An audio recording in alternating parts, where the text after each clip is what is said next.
Hey guys, welcome back to Boots and Dani Homestead. My name is Casey and I'm doing a continuation of some great collaborations with tons of channels on YouTube here. As we are in the homesteading, gardening, prepsteaders, whatever category you consider yourself to be in, we all come together and create these collaborations to inspire you guys and give you ideas. Well, this collaboration is part of a series that has been going on. We did items that we will and won't can. We did items that we will and won't hydrate or dehydrate. And now we are doing a collaboration for what we will and won't grow again. I'm going to put a disclaimer in here that some of these items that I talk about, I will let you know which ones. Some are just where we are located.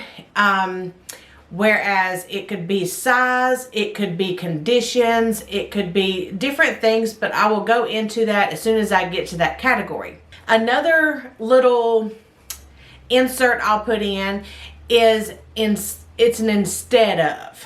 I'm not going to say I won't grow it again, but instead of it being here, we may be trying something else in this season of our life. And when we change seasons in our life, as in the place of or location we are in, we may try again growing certain things. So just particularly in this season of our life where we are living at, being in the city and limited space or climate conditions, that sort of thing, we have to accommodate that. And so at this point in our life, that is what I'm making this list of. It will change later, and I will give you some examples of that. So I've got a list. All right, we will start with, well, it's not really a list of will and won't particularly.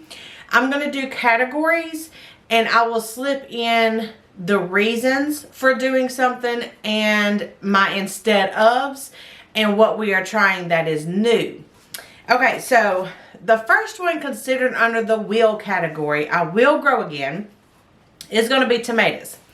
Now everybody seems to grow tomatoes. It's one of those beginner kind of vegetable, or actually fruit, and that's that's debatable as well. I call it a vegetable. It is technically a fruit.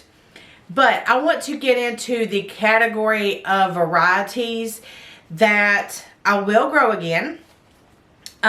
So the will category for tomatoes is Cherokee Purple and Golden Jubilee, which is a hybrid. And I do purchase that one from the store. I don't start that one by seed. Another variety is Early Treats. And lastly is Yellow Pear tomatoes, which are the little yellow ones. Now we love those four, and that I already have them started. The ones that I start from seed, I already have them started. They are growing and are almost ready to go out into the garden. Some new varieties that we are going to be trying this year is the Sunrise Bumblebee, Pink Jazz, Green Zebra, and Tomatillos. And I don't know if Tomatillos actually fit into a tomato category or not. Not really for sure where those fit in, but we are trying to grow some tomatillos this year. Now, along with the tomatoes and the varieties in this category, my won't grow again is, this is conditional. This is at this place in this garden, I have not had success. Now, my dad does, and I do get these varieties from him, but they're not a necessity. So I'm not going to worry about growing them where we are now. That's going to be the pasters. It is Big Mama's, Roma's, Amish paste, those kind of saucers, like the pasters, the saucers, that kind of thing. I'm not growing those here because everything else that I do grow, such as the Cherokee Purple, Golden Jubilees, Early Treats, all of those I do make into my sauces and my pastes. I process my tomatoes in a way that all of the water can be pulled off. And I will be going through that and showing you guys some of that this summer. And I believe, some of it last year. If you want to go back and try to look at some of my tomato recipes there, I do share a little bit about that, but I do want to continue showing you videos of how to do that for you new people that are going to be following me. And I will show you how I process my tomatoes to get them into that sauce and the paste, even though they are slicers, or they are very wet tomatoes. So that is my first category, is tomatoes, my wills and my wants for that. My next one that I'm really excited to do again this year is going to be my onions. Now, I did start these by seed back in January. I wanted to start them around Thanksgiving, but I didn't quite get to Thanksgiving. Because as most of you know, and some of you new people know, I will tell you, I garden by the holidays or by birthdays, because I'm in 7B and I can kind of squeeze in and figure out what holidays I can plant what, either inside or outside. If I plant it inside, it's by one holiday, and if it goes outside to be transplanted outdoors into the garden, that's another holiday. So I kind of garden by the holidays, so I can, like, mentally, because I'm bad about writing anything down, I can mentally keep up with, okay, so it's Christmas, I need to start X, Y, and Z. It's New Year's, I need to start X, Y, and Z. It's Valentine's, this needs to go outside, this needs to be started inside. That kind of thing is what I keep up with mentally. So back to my onions. I started my onions back in January. That's kind of my New Year's thing. I start my onions indoors by seed, and then I do like St. Patrick's Day, Tax Day, that kind of thing, just so you remember those dates. So if I start them indoors by either Thanksgiving to New Year's, I can start them anywhere between those two dates, and they can go outside. And depending on when I start them, they can go outside between St. Patrick's Day and Tax Day. So that's a 4-week window there that I work with. They have actually been outside for 2 weeks, and they are doing fabulous. But I have tried this is my want category. I've tried the little dried bulbs that you buy, and they don't produce anything. I got a bunch of greens. I could cut a bunch of greens off, and I could make an onion pesto, which I have a video on. You can make a Japanese dish with the green onions as a condiment. You can just, put them on your salads or food or whatever, just as garnishments. I make my own sets. I grow from seed, not from the bulbs that you can buy at the store. So I make my own sets, and I clip the tops off before I stick them outside, just like you would get the bundles if you were to order them. And so that is my will and want with onions. So I do start my own. I do not buy the dried bulb onions. My next category I'll go into is my brassicas. Now, right now I have broccoli and cabbage and kohlrabi and radicchio, but a disclaimer to that is I only start them in the spring. I have not had good luck here starting them in the fall. If I start them in the fall, I don't really have a way to protect them through the harshest winter. Between like January and early March, that's where we get our harshest winter. I don't have a way to protect them, and even if I plant them in, like, say, if I start them inside in July to August, and I plant them outside September to October, it still doesn't give me a long enough time to get them outdoors and get them situated before the really bad winter comes. I did last year, and of course we had the polar vortex that came through, and of course I didn't have a successful year. So for now, where I'm at in life, I am only starting my brassicas indoors, and only doing them in the springtime. Just because I have good luck with getting them to grow and getting them stabilized and everything outside. It just works better for me to do them in the springtime. Now, like I said, I do have broccoli and radicchio, kohlrabi, and cabbage outside. Those are my favorite. two things that I have not had good success with, and I'm not saying I'm going to put this in my won't category, but this is a later date. Figure it out after we get situated at our next location. It's going to be cauliflower and Brussels sprouts. My cauliflower grew heads, but they looked really funky. And my Brussels sprouts grew big and tall and never really produced the little knobs. They got like as big as the end of my pinky. And that's all they did. And then it got too hot and it just bolted. So I haven't figured out in my zone, in the area I live in, the length of time for me to grow Brussels sprouts and have them successful.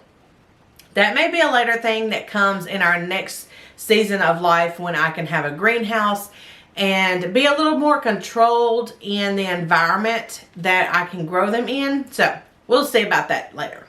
My next thing, this will be the fourth category, is my root vegetables. I love radishes. Radishes are really good and easy for me to grow. And turnips, beets are not as good for me to grow. I haven't kind of figured that out yet with beets. But radishes are a big root vegetable, and turnips that I can grow really well in the fall. So like I said, the brassicas are kind of my spring thing, and in the fall is kind of the radish and turnips and beets kind of time for me to do that. My disclaimer for that is, in my root category, my carrots I do in the springtime. Because I did them in the fall last year thinking, oh, they were going to overwinter so well and they were going to be a lot sweeter and all this stuff. And for mine, they were not. They actually stayed in the ground too long. They became woody, they become hairy, they split. It was just really bad. A lot of people plant them in the fall, overwinter them, and pick them in the spring. That's not how it works here. I could probably get 2 harvest times out of doing carrots. But if I'm doing radishes and turnips and the other root vegetables in the fall, I'm going to save my carrots for the springtime because I can do them really well in the springtime. My next thing that we have really enjoyed growing is corn. This will be number 5 for my will category. We have really enjoyed planting corn. And each year we have done a different variety. Last year was our popping corn, which was fabulous. We really enjoyed doing that. The year before that, we just did plain sweet corn. This year we're doing another fun variety. And of course, I only have 400 square feet in my main garden, and that's where I'll plant my corn. So what I do, and I've heard other people mention this, that they don't have the room to grow corn, or not enough because they don't have the area. But like we all know, we can use this time as our learning experience before we get to where, like, if you want to move and get more garden space. Now, if you have a small area, this is the time that you learn how it grows, what conditions it needs, and that sort of thing. You learn small before you get on a big scale. And so in my garden, you can go back and look at my summertime videos from last year where we grew our popping corn. And what I do is I do like at least, you need more than 2 rows. But what you can do is do a more compact little area. You can do like a 5 by 5 foot area, and you can put probably 8 stalks of corn on each of those rows. And if you do, say, 5 rows, that's 40 stalks, and you could get up to 2 ear per corn. So, I mean, you can get, that would be almost 80 ears of corn, if you think about it. You could grow a lot in a small space. Even if you have to do containers, you can do probably up to like 8 stalks. That's like 16 ears of corn out of 1 container. It is absolutely insane how much you can pack into growing an area of corn. The only thing is with corn, and why some people seem to talk about having problems growing it in a small space, you can't have one row of corn. You have to have two, you have to have more than two, because last year we grew 2 rows of corn and it didn't pollinate correctly. It is self-pollinating by the wind, and I'm turning this into a teaching moment. But you have to have more than 2 rows. We are going to do 3 rows this year because of the pollination. And as the wind blows, it's got to have at least 3 rows to be able to kind of knock it around to each other and everything get pollinated. Because it pollinates from the tassels on top. As the wind blows, it pollinates and it falls down, creates the corn. And that's how you grow corn very well. So you've got to have at least 3. Now it could be 5 feet long and you plant them every 4 to 6 inches. You know, you can do the math. How many ears of corn do you need and how small of a space can you stick it? Let's see, last year, I don't even remember how many ears of corn we got, but you can get easily at least 50 ears of corn off of just a 4x4 little patch, you know, very easily. Now, in my video last year, I did show you guys, because a lot of people also state, I'm growing such a small amount of corn, the wind blows it over easily. In my video from last year, where we harvested the popping corn, I showed you guys how we go through and we do a piece of string and we intertwine it through the stalks and support it on either end. So as it blows, it holds itself up and it doesn't flip it over because the other side of the string is holding it up. So all it does is just kind of go back and forth. So if you have a freak wind that comes through, it's either going to take all of it down just because it was that strong of a wind, or it's all going to support itself. It's not like you see in some fields where it's going to blow straight through the middle and knock everything down in the middle. If what is standing is going to hold everything else up, and none of it is usually going to be blown over. One other thing that is in my won't category is going to be white Japanese eggplant. Now we do grow a couple of plants of the regular purple, like you buy at the store kind of eggplant, but the white Japanese eggplant we grew last year as it was a new variety. And so we was like, you know, well, we'll try them and see, because we wanted to get kind of some of that odd stuff. You know, you don't see white eggplants every day. So we tried the white Japanese eggplant. Now they are very, very prolific. But the problem with what we grew was the skin. So with the white Japanese eggplant, it says you can harvest them young and they're more tender. If they start getting a little older, turning a little yellow, they start getting bitter. Well, the problem that we found was even if we picked them younger or smaller, the skin on them hadn't had time to stretch and become like a thin skin, like the purple. But even young, it was really tough. The skin on it was really tough. As they got older and got to reaching where it was like a creamy color, but, you know, before it turned yellow, because once they turn yellow, they get real bitter. But once it reached that creamy kind of color, we found that the skin was still really tough. We just did not care for it. I had to peel everything, and I mean, even with the purple one, you're supposed to peel it, but it was really hard to peel that white skin. So we just don't eat enough eggplant for me to worry about it taking up room in my 400 square feet of garden that I have. So that's going to be one thing that will probably be a definite won't grow again.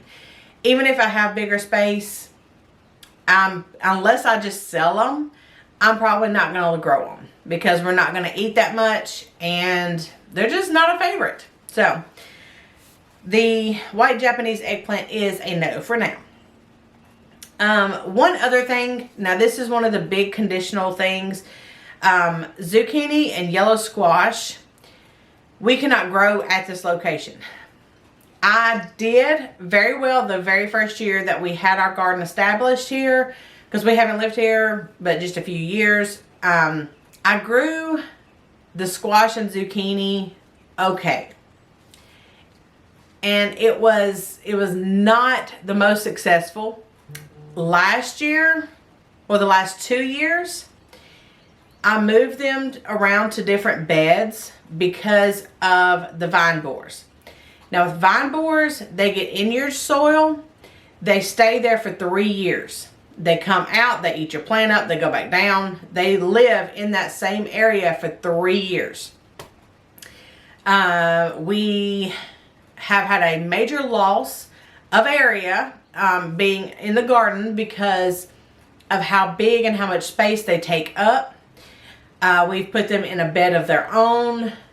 Everywhere my plants end up, yes, we do have squash bugs, but they don't bother my plants. They don't bother the fruit. They don't bother anything. They just are there. They never leave any damage. My damage that we have is from the vine borers. And even last year, I got out there. I was so determined to save these plants.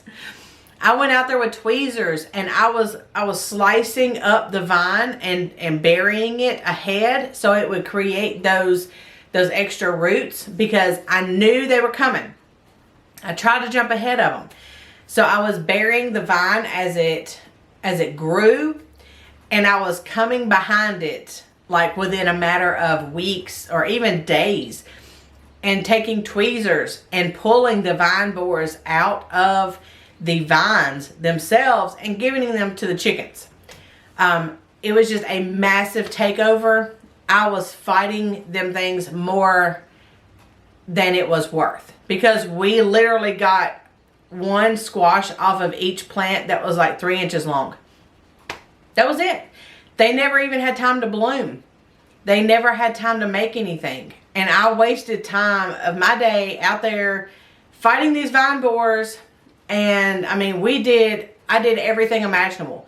I went to using chemicals, you know, after the organic stuff, after the natural stuff didn't work, after the home remedies didn't work.